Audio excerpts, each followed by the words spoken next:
Peuple français, peuple congolais, nous sommes tous unis. Le message que j'adresse aujourd'hui, il est d'abord destiné au peuple congolais. Je vous informe et je forme à tous les Congolais, quels qu'ils soient, du commun du mortel, étudiants, salariés, fonctionnaires, soldats, intellectuels, hommes politiques et tous les pourriers vendus. Battez-vous pour vous libérer du joug de Sassou et d'Nguesso.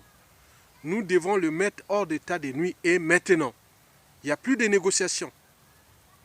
Parce que si nous n'avions plus de dignité, ni de courage, et encore moins le sens même de l'esprit de la liberté, alors donc nous sommes mûrs pour devenir des esclaves de Sassou et d'Nguesso, et pour longtemps. Donc nous devons dire non. Sassou est au Congo. Il vit au Congo, il tourne au Congo. Même s'il est protégé par certaines forces autres. Mais il est au Congo. Nous sommes en capacité de le mettre hors d'état de nuit par tous les moyens disponibles. Et à travers ce message, je demande au peuple de la Bwanza, de Madingu, je parle de la Bwanza, je parle de Bembe, de Dondo. Oui, de Dondo. De Kamba. Et d'autres tribus périphériques. Dans les Sundi. Les Congo. Les Lari. Autres. Voilà. Battez-vous pour notre liberté. La liberté, ce n'est pas le volume. Parce que on dit toujours pourquoi les cons ont toujours raison. Parce qu'ils sont nombreux. Donc il ne suffit pas d'être nombreux pour être intelligent ou autre. Il faut se battre. Si on est nombreux, qu'on a l'esprit même, la liberté, c'est ça l'enjeu. Mais si on est nombreux pour être des esclaves, à ce moment-là, non.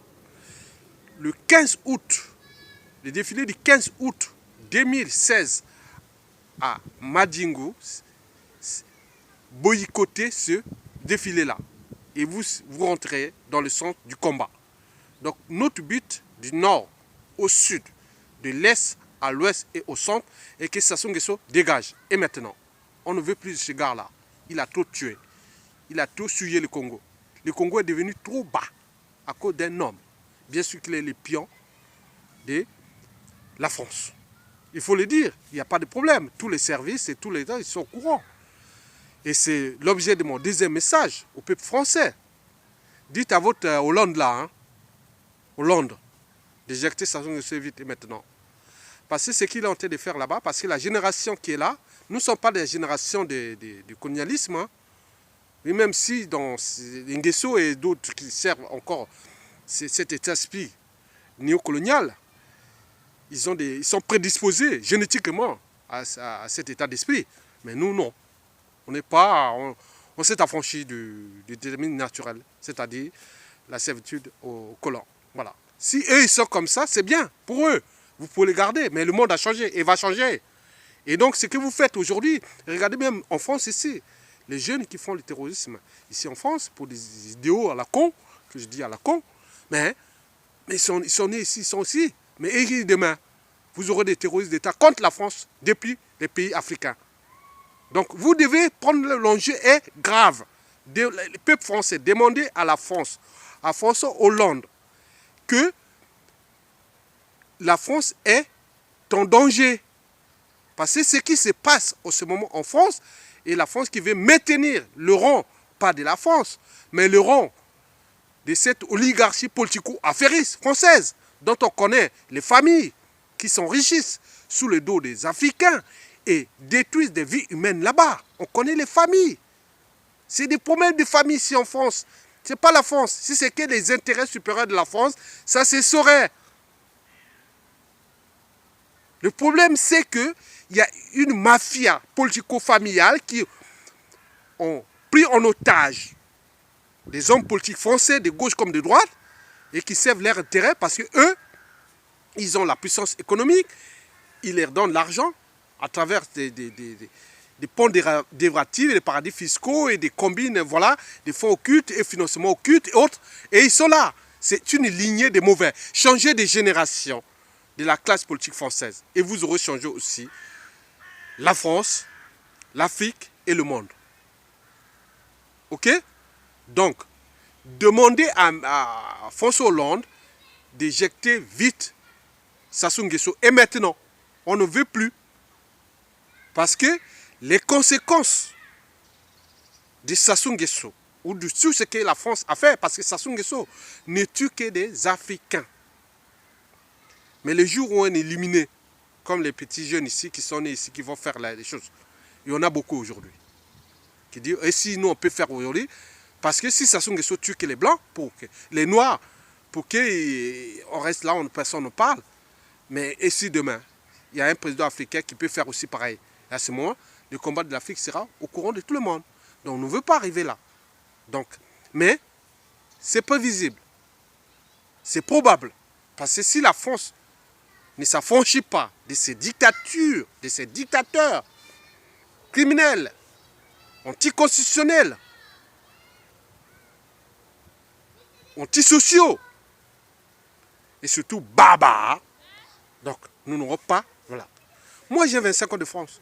Je suis pas né, voilà, j'ai la moitié de ma vie en France. Moi je n'ai plus cet état d'esprit-là. Moi je suis libre. Donc venez pas me dire demain, ah oui, Ayatonga, oui, on connaît, vous avez... Non, non, non, non, non, il n'y a rien à faire. Moi c'est pas là, non, c'est l'intérêt d'abord du Congo. Et je respecte aussi les intérêts de la France.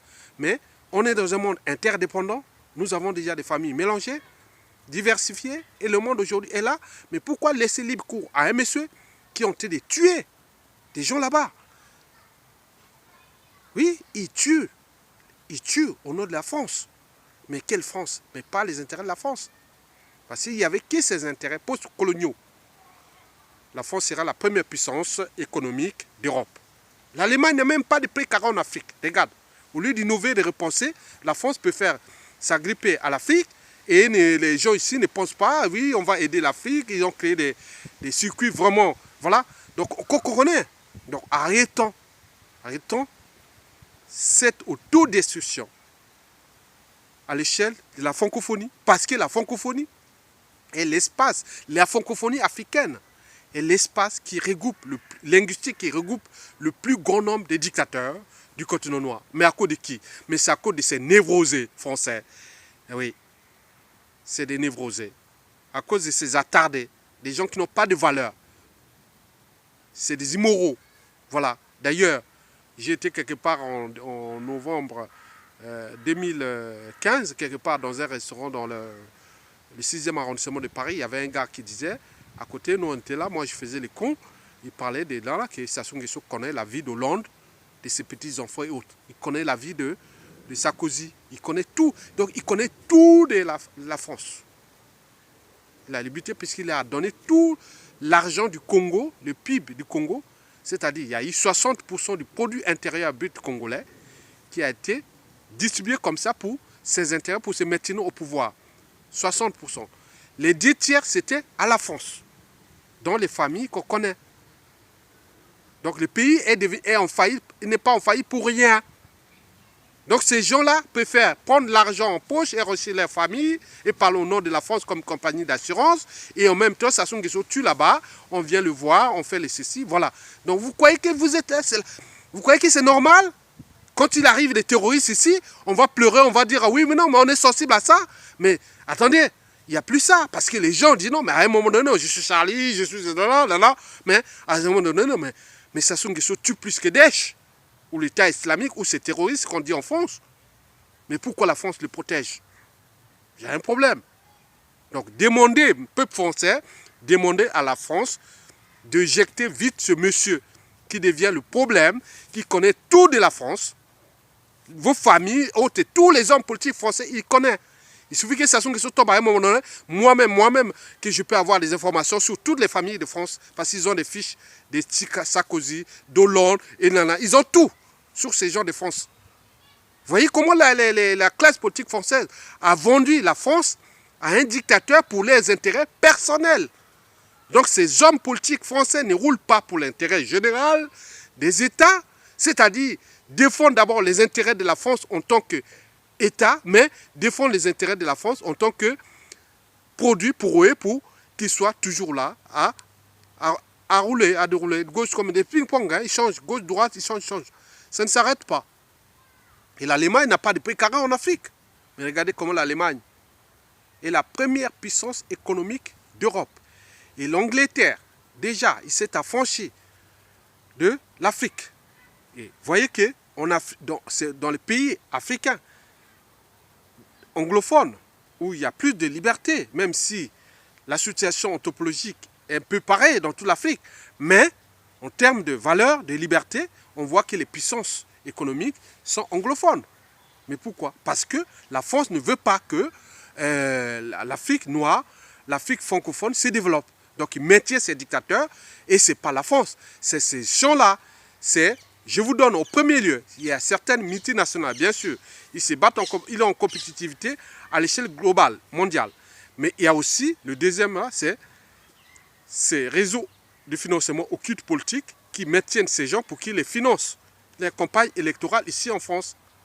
Et le troisième, c'est les réseaux francs-maçonniques, qui sont aussi très actifs en Afrique, mais ils apportent une autre dimension qui est celle de la barbarie, de la criminalité, des crimes rituels. Donc ils sont rentrés dans la mêlée de ces crimes-là. Et Sassou Nguesso utilise la franc-maçonnerie congolaise pour commettre ces crimes et se maintenir au pouvoir. Et c'est ça qui devient le danger.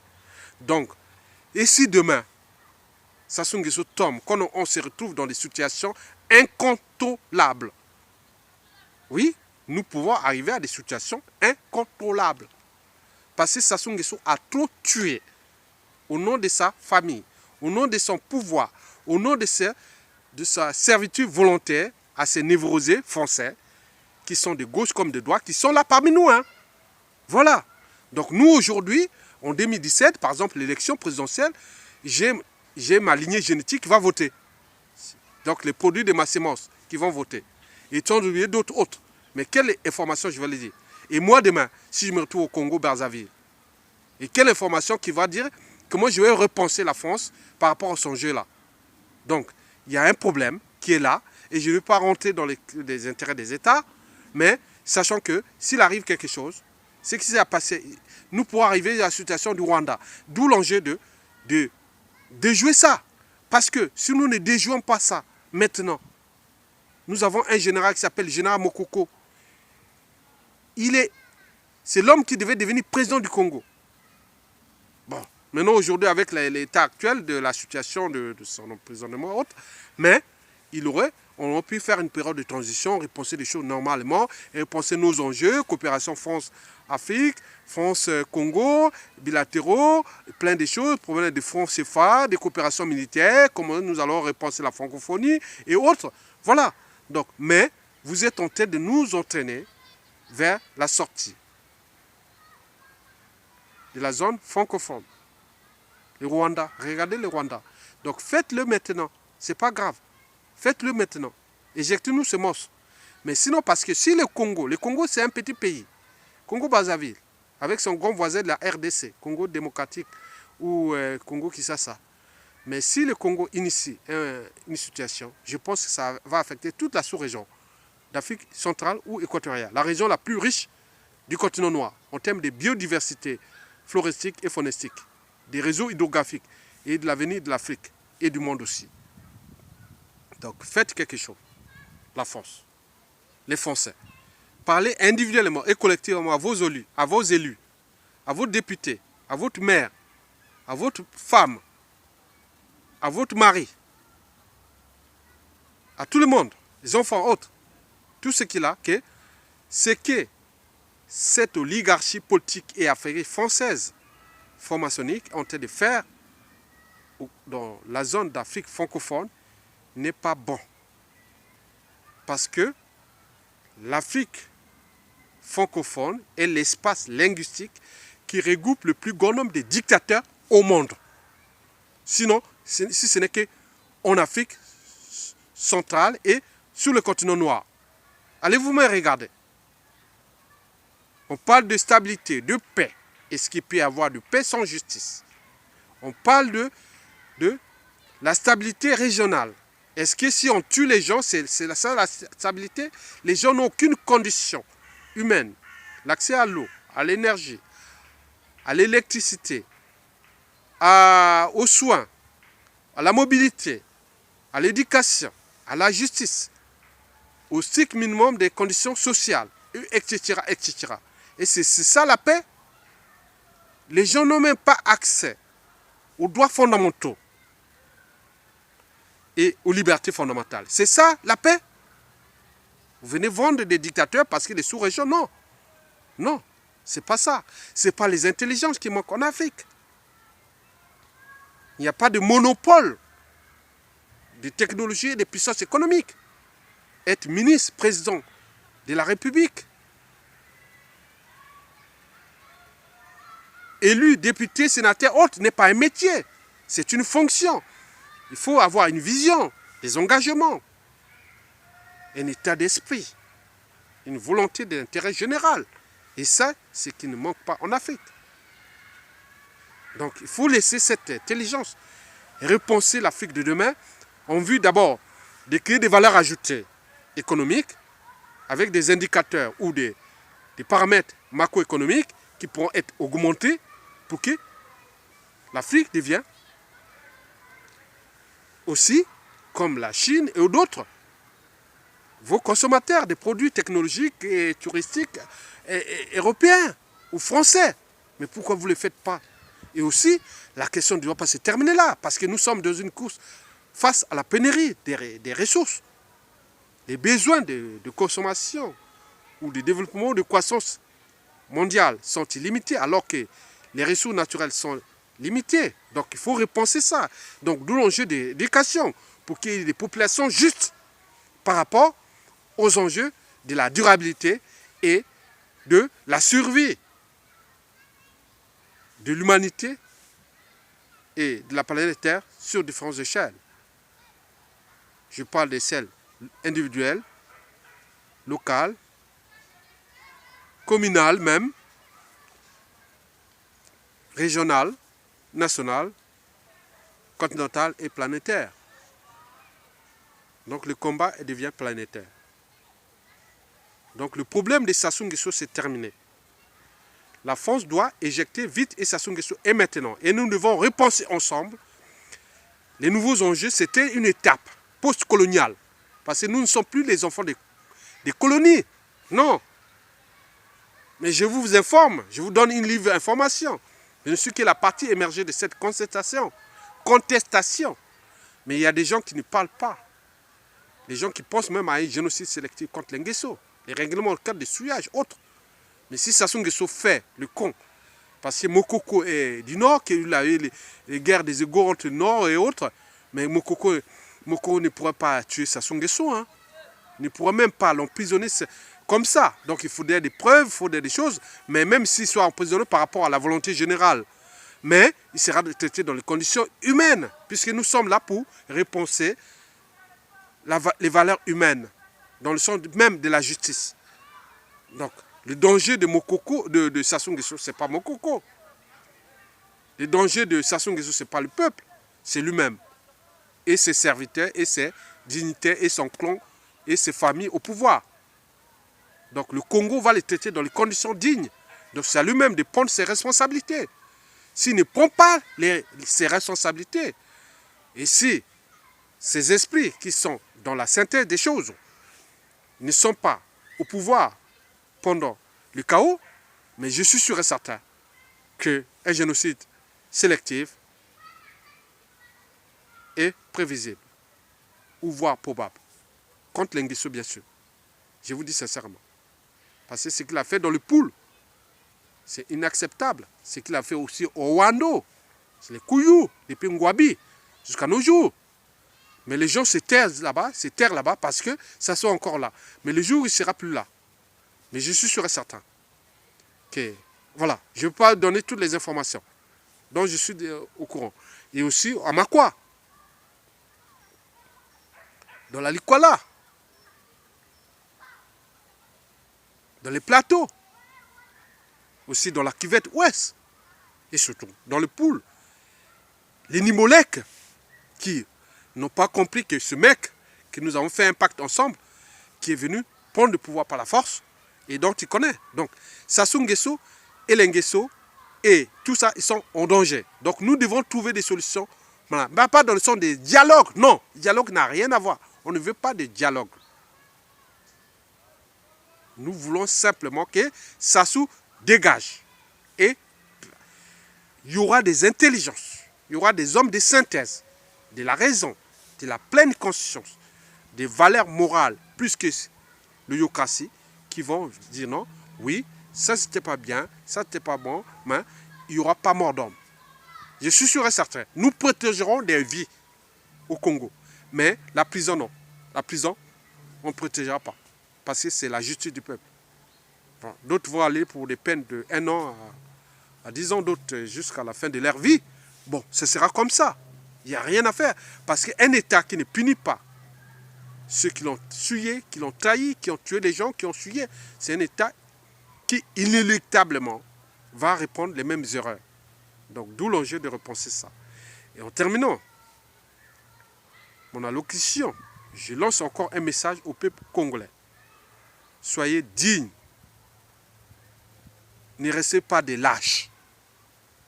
Ne soyez pas des lâches. Soyez des hommes dignes, courageux et souverains. Et surtout dignes. Mandela l'avait bien dit. Hein?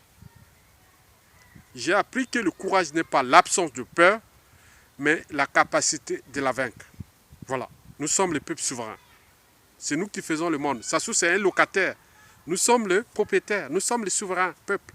Mais pourquoi laisser libre cours à ces messieurs à continuer à lever alors que nous sommes là, Sassou Nguesso au Congo, il se déplace, il tue au Congo, il se brutale au Congo. Mais il se déplace, il prend des avions, il passe en voiture, il passe ici, on le voit manger, on le voit ça. Il y a toujours un Congolais à côté. Et si? Voilà. Passez aussi à l'acte. Sinon, ça suffit. D'accord? Donc, la fin de Sassou, nous sommes là tous devant le fait accompli et aussi devant l'histoire. Chacun de nous peut trouver un euro pour remplir un acte symbolique. C'est tout.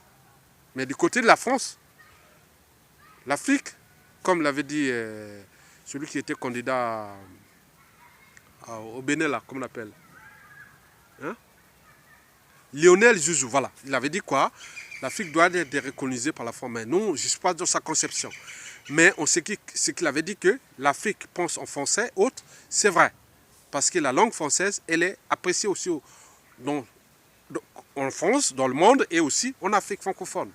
Mais est-ce que nous allons faire des conneries pour sortir que les Africains aujourd'hui qui disent non, c'est la France qui devient le problème, la francophonie et autres. Donc on peut trouver les boucs émissaires, autres, c'est vrai. Mais est-ce que le peuple français et la classe politique française actuelle est en capacité cognitive, sociale, intellectuelle, politique et morale de mettre hors d'état de nuit ces dictateurs? Si ce n'est pas le cas, mais la suite restera dans un engouement. On ne sait pas ce qui pourra se passer. Parce que ces jeunes qui sont là, qui ont protesté sur la place de Paris, en Europe, en Occident, ils ne sont pas issus de la génération. C'est les gars que vous voyez qui... Voilà, ils ont des enfants métissés, ils sont mélangés, ils sont... Voilà, ce n'est plus le même état d'esprit. Donc il faut arrêter de penser ça. Mais si vous restez dans... Vous aurez tout perdu. Voilà. Mais les solutions, dès qu'il y aura un détonateur, quelque part, c'est fini. La France aura tout perdu. Je vous dis sincèrement, je ne cache pas. Il y a une rage de là. Donc, il faut trouver les solutions, éjecter nos vies d'abord. La priorité, c'est d'abord Sassou Nguesso dégage. Vous l'avez fait en 97, en éjectant la démocratie au Congo. Mais pourquoi vous ne le faites pas maintenant? Le fruit est mûr. Sassou Nguesso, c'est un fruit qui est pourri, presque mûr. Mûr et pourri. Donc il suffit de secouer comme ça, il tombe. Parce que ni au niveau des armées, il ne nous reste que ces mercenaires. Donc si vous faites garder ça, mais non. Bon, question de mercenaires. Bon, c'est allez, barrez-vous. Parce que si vous ne barrez pas, mais vous n'êtes pas venu pour faire la paix au peuple, hein, vous venez vous battre, se battre contre un peuple. Mais vous avez d'ailleurs tué depuis, on le connaît. Bon, mais si on vous retrouve, ben, attendez, ça sera traité dans les conditions pires que Guantanamo. Je vous informe, hein. Barrez-vous maintenant. Si vous ne barrez pas, si on vous attrape, ce sera comme ça parce qu'un peuple est toujours souverain. Il y a des intelligences. Ils vont le faire. Je vous donne l'information. Je vous donne l'information. Barrez-vous et maintenant. Ne tuez plus. Barrez-vous. Si vous ne les barrez pas, les conditions qu'on va vous tuer, non. On ne pourra même pas vous trouver là où, voilà, les familles, vos familles, peut-être vous êtes aussi des enfants victimes, on ne voyait pas ces pays qui sont, on connaît les noms. Hein? Je ne vais pas vous citer les noms pour ne pas créer des procès de détention. Mais vos conditions de vie seront très, très difficiles. Pire que Guantanamo. Je vous rassure. Si on vous attrape, on vous met quelque part, il n'y aura aucune intervention d'un État. Parce que nous sommes souverains. Et à ce moment-là, on verra. OK? Mais pour le peuple congolais, battez-vous. Et à mettre hors d'état de nuit Sassou Nguesso. Et maintenant, par tous les moyens disponibles. Par tous les moyens disponibles. Par tous les moyens disponibles. Les moyens disponibles, on connaît.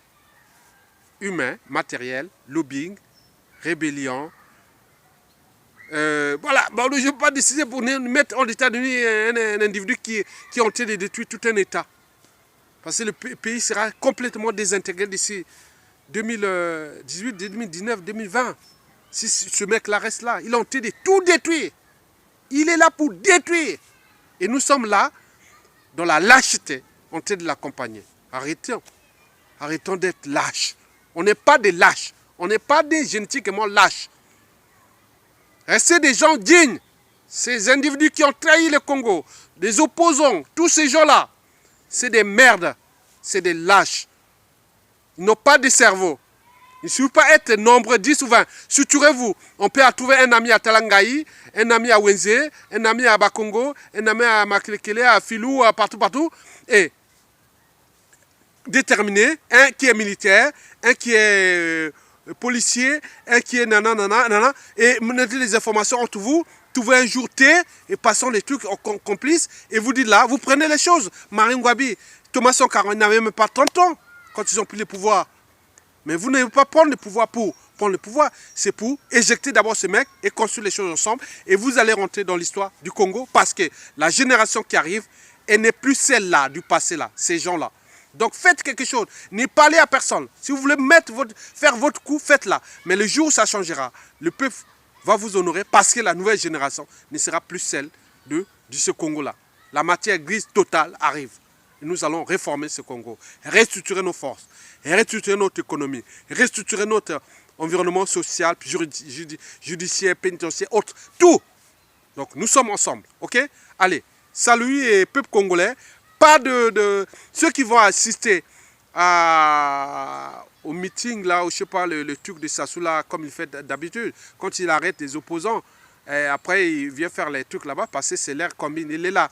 Le gars est vraiment content. Hein. Vous l'avez vu comment il dansait comment on appelle, au Kigali. Moi j'ai vu Sassou, c'est vraiment un danseur. Avec tous ses morts. Je le vois comme si, attends, moi à un moment donné j'avais pitié de lui. Mais quand je l'ai vu, ah non. N'ayez pas pitié, en fait. J'ai compris que c'est un psychopathe, un sociopathe. Voilà. Donc, voilà. Il ne pouvait pas danser quand un pays est à 2 pas d'entrer dans les ténèbres. Les vies, les familles, autres sont endeuillées et souillées. Mais il ne pouvait pas danser comme ça. J'ai compris. Hein? C'est immoral et humain. J'ai eu des Français ici qui ont dit, ah mon Dieu, c'est votre président qui danse là? Avec tout ce que j'ai vu sur lui, sur les populations qui sont tuées, qui sont brutalisées, et lui, il danse comme ça. Ah, j'ai dit oui. Oui, mais c'est l'homme politique, hein, congolais. Hein. Il est protégé par la France, c'est votre pays, qui lui donne des armes, qui lui donne des renseignements, on nous flique, on nous suit, on nous tue, on lui dit, lui, il est là, il prospère. Il est content parce qu'il sait qu'il a des informations sur les services français. On lui donne que, voilà, on travaille pour toi, pour détruire cette Afrique. Et donc c'est lui qui sait pourquoi il continue à prospérer et à faire ça. Il est tranquille. Hein. Ce n'est pas la France. Les contribuables français n'est même pas au courant. C'est les états-majors des partis politiques du Parti socialiste. Hein? Ne faites pas. Non, ce n'est pas moi. Non, ce n'est pas vrai. Il faut le voir, c'est les mêmes. Ils sont là, ils sont ensemble. Parti socialiste et les républicains aujourd'hui. Vous avez vu les ex-premiers ministres, président de la République, autres, ils sont tous allés là-bas, les mêmes les ministres, les députés, les maires même des villes de Paris. Regardez, tout va là-bas. Il n'y a pas de race hein, quand il y a un point de détruire l'humain. On a vu même des femmes noires qui allaient détruire alors que, voilà, donc ils sont tous là-bas. C'est des gens qui sont là pour détruire. C'est la même écurie. Ils sont entraînés à détruire. Donc ils roulent pour eux. Mais à aucun. Et demain, si les autres font pareil, allez, reviennent pleurer, comme les terroristes aujourd'hui. Mais demain, sachant que ça avait déjà fait plusieurs fois les terroristes d'État, dans la bombe qui a été placée à Brazzaville. Et si demain, il y a un Congolais aussi illuminé, il dit non, la France fait les terroristes d'État en Afrique. Mais pourquoi pas le Congo aussi? Ou d'autres éliminés dans toute la sous-région d'Afrique francophone. Attendez, c'est pas bon, hein? C'est dangereux, ce qu'ils font là. Parce que lui, il tue les Congolais, les Africains et autres. Mais les autres commencent à se penser pour qu'ils tuent que les Noirs. Et si demain, ça commence à allumer sur aussi les Blancs et autres. Non? Parce que les gens commencent à s'interroger. Donc arrêtons ça. Nous qui avons des vies métissées, mélangées, donc on ne veut pas vivre ça. Mais quand vous êtes en face des femmes, des individus qui ont perdu toute leur famille, toute leur vie, leurs grands-pères autres. Je vous dis qu'en France, par exemple, vous prenez des familles métisses, des enfants métis, milades, autres, on peut dire tout. Congolais, je vous dis sur 100% des Congolais, 30% sont métissés maintenant, avec des familles mélangées autres. Et leurs grands-pères, leurs grands-parents, ils sont tués là-bas. Et vous êtes là tranquille à regarder, aller faire, tu vois, il y a un problème dans votre conscience. Donc battez-vous, d'abord politiquement, éjectez tous ces mauvais, s'ils ne font pas les s'ils n'assument pas les responsabilités face à ce qui se passe au Congo et dans toute l'Afrique francophone, parce que nous sommes d'abord dans un espace francophone, et puis aussi humaine, parce qu'il y a aussi l'Afrique anglophone, dont la France utilise aussi ses moyens là-bas pour garder son rang, soi-disant son rang. Mais non, l'Allemagne n'a pas fait ce rang. Il est première puissance. Les autres, les Américains ne vont pas entretenir les dictateurs comme ça pour... non. Tu voyez, ce n'est pas une famille qui vient voir un président américain et dit non, moi je suis la famille point point, je vais faire un pour que on me tient un tel dictateur. Non, les Américains parlent dans le sens des intérêts stratégiques. Mais les intérêts stratégiques de la France au Congo ou en Afrique francophone n'ont jamais été souillés. Jamais. Mais c'est les intérêts simplement de ces familles dont on connaît les familles. Je vous cite, il y a une quinzaine de familles françaises. D'autres ont déjà été riches au départ, bien sûr. Mais s'ils sont riches, ils peuvent continuer naturellement. Mais d'autres étaient pauvres il y a quelques années. Ils sont devenus riches et milliardaires. Et les enfants passent, leurs enfants, leurs familles, ils se battent des curés de famille. Ils ont pris en otage des États, ces familles françaises qui étaient pauvres, qui sont là. Mais demain, pour le cas du Congo, vous allez sortir ces noms, puisque nous avons toutes les informations. Et demain, ça va sortir, les noms.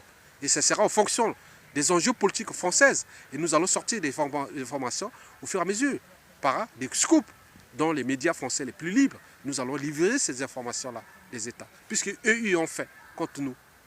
Mais pourquoi pas nous aussi, demain, livrer ces informations au compte-gouttes par rapport à ce que nous connaissons de ces gens, de ces familles, de ces hommes politiques qui ont fréquentés. Oui, c'est ça le danger. Donc il faut le dire, moi je donne seulement l'information. Parce qu'il y a des gens qui pensent déjà ça, qui ont des informations. D'accord? Donc arrêtons de prendre des gens pour des cons. Quoi qu'on ait tué con de soi-même ou de quelqu'un d'autre. Oui, je ne suis pas ni con ni imbécile. Même si con ou imbécile c'est pareil. Tout dépend de l'endroit ou du moment où tu le rencontres. Voilà. Je vous laisse en mot d'homme, bien sûr. Merci.